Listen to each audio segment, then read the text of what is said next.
Maxie, come here. Come on. I want them to see you.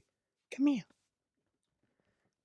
My doggy's in this one. She's been in previous reviews, so I thought, why not have her in this one? Anyway, so we have finally made it up to Terminator Genisys. I am excited to talk about this movie because I actually like it.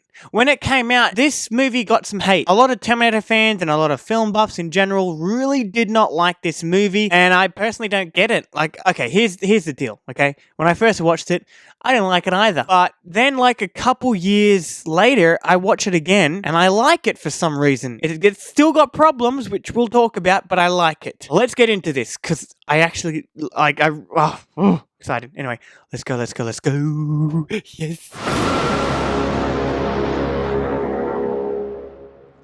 Okay, really quickly, spoilers for the movie. Jason Clarke as John Connor, I don't know about that. He doesn't feel like John Connor to me. Which is why when later in the movie, like I said, spoilers, when it's revealed that he's the villain for the movie, I actually was okay with that because Jason Clarke was not convincing me that that he's John Connor, okay? So when he was the villain, I was like, oh, okay, sure, fine, whatever. Also, Jai Courtney as, Kyle Reese, no. But here's the thing, Jai Courtney is actually good because of Suicide Squad. I can't believe I haven't reviewed that movie yet, but he was really good in that movie. So yeah, I believe Jai Courtney is a good actor if he's cast in the right role. Unfortunately, he's just not for a lot of his movies, this being one of them. I'll say this though, they did a pretty good job of making this movie feel like a Terminator movie. They did a good job of using a lot of camera angles that say they used for the T-1000 in T2.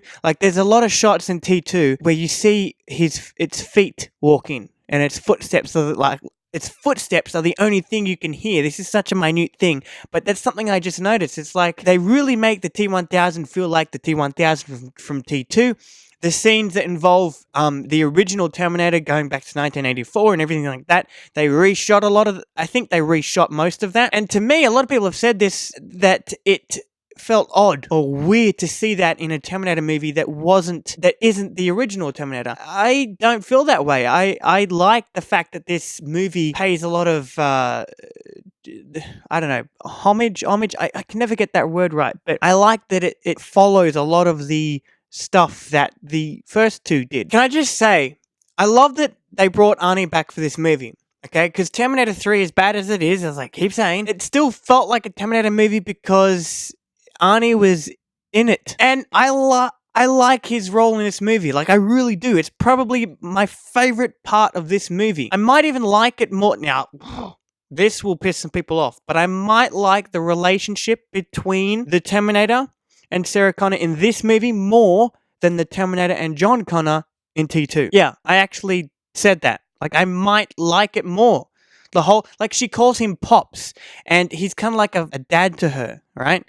Because they've been palling around for a long time, longer than John and the other Terminator did, and he's sort of taken on the responsibility of, being a father figure to her. And I just like the dynamic between the two. It's, as I said, my favorite part of this movie. Okay, so I just realized something, okay? Terminator 2 made a lot of changes to the original timeline, right?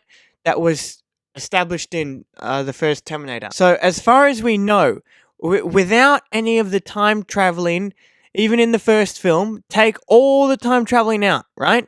Skynet never sends any machines back. The Resistance never sends anyone to protect Sarah Connor or John Connor. They don't send anyone. No one sends anyone back in time. If we let the timeline play out without any interference, we are to believe that Skynet still gets created. We don't really know when that happens. All we know is that because of the first Terminator that tried to kill Sarah Connor in the Terminator 1984, that allowed Cyberdyne to create Skynet.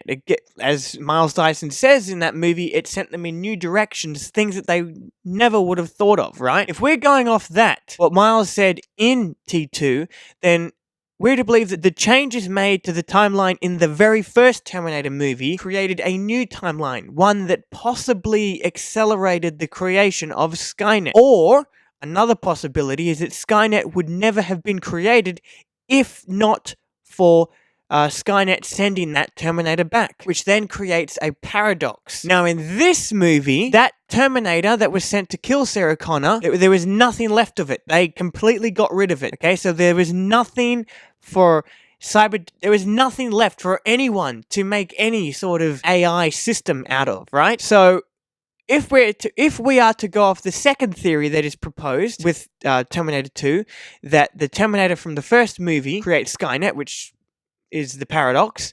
If we are to go off that, then them destroying the first Terminator and jumping ahead in time to 2017, that does kind of make sense. So it doesn't really mess with the timeline of Terminator too much, that part only. There's a lot more that goes on in this movie, though, where it gets even more confusing, more so than Terminator 2. But I'm going to try to explain the other thing. So when John Connor, in this movie, sends Kyle Reese back, John gets attacked by some sort of machine, right?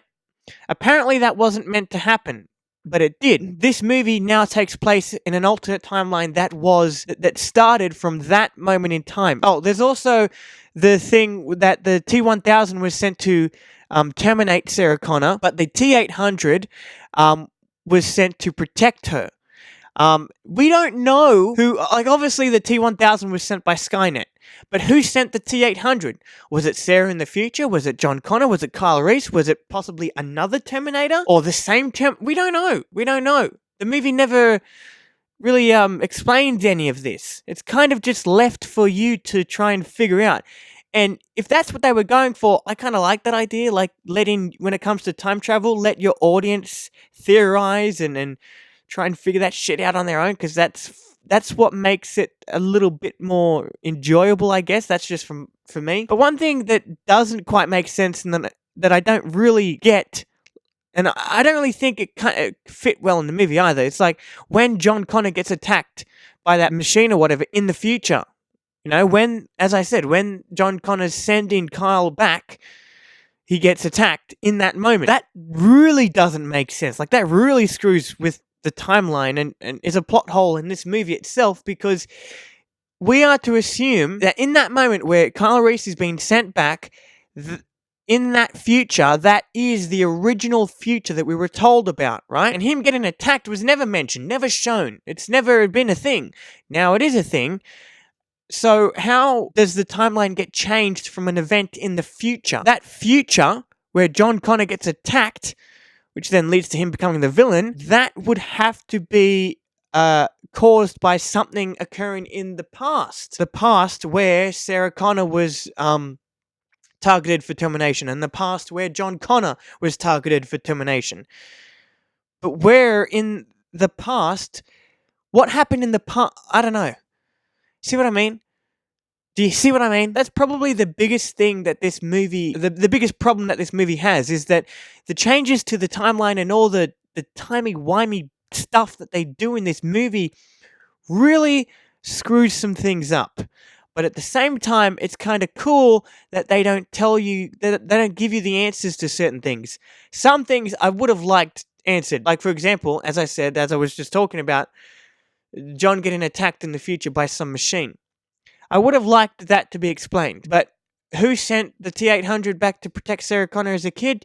I don't really care about that. I don't need that to be explained. I like to just, that I'm fine with just letting my mind wander and theorizing about who it was. Anyway, in the end, I like this movie a lot more than T3 and Salvation, for the reason that it's an entertaining action movie, where Terminator Salvation was very boring in a lot of parts, and Terminator 3 was just over the top and ridiculous. This movie has a nice balance between sci-fi mystery and an entertaining action movie. But here's the thing. A movie must do one thing. Just one simple thing. And that is entertain you. If a movie, even if it's a bad one, does not do that, it's worse than a bad movie. It's just unwatchable. If a movie is boring from scene one to the final act, it's not a good movie. This movie at least is entertaining from start to finish. And I also like how it pays a lot of respect to the first two, by using various camera shots and angles. relying a lot on a lot of the lore set up by those first two films. And oh my gosh, there's a post-credit scene. I forgot about that. Hey, let's watch this.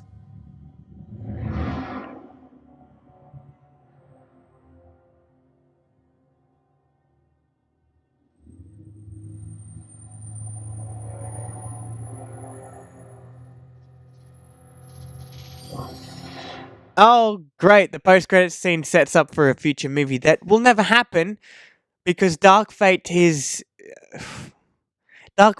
undoing 3, Salvation, and Genisys. Odd, right? Because Genisys technically undid 3 and Terminator Salvation. Now they're doing it a second time. Like I said in my, I don't know if anyone watched it, but my reaction to the trailer for Terminator Dark Fate, the Terminator franchise is fucked. Okay? They don't know what they're doing. Ever since Terminator 2, they just don't know what they're doing.